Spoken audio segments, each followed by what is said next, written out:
a la ciutat, mi sento bé, veig el sol, estic suant una miqueta.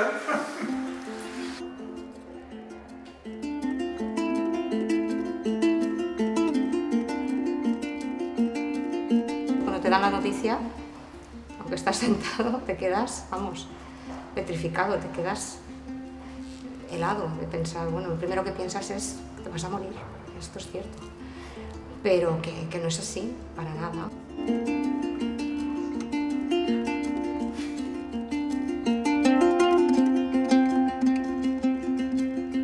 Jo penso que encara quan es parla del càncer sí que la gent queda una mica...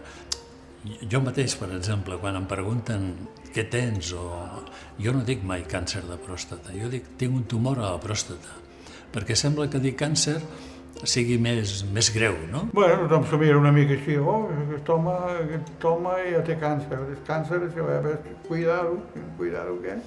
Si m'ha tocat a mi, com moltes altres persones.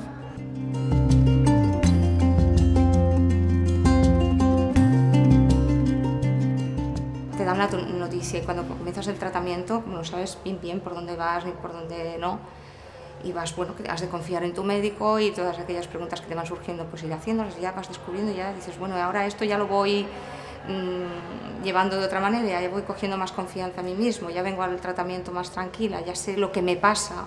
Bueno, el que em sento millor és perquè tinc el recolzament de la família, de la meva senyora, els fills, els nets, que tots m'animen. Hola, avi, què? Com te trobes? Bueno, m'anima molt, això.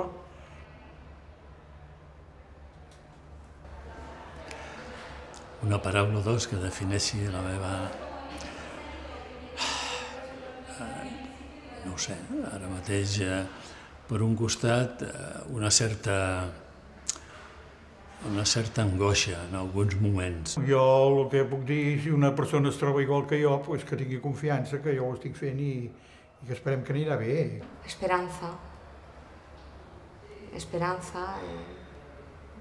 optimismo, paciencia. Hoy me encuentro mal, mañana me voy a encontrar mejor, seguro. Estic convençut que ha d'anar bé, això.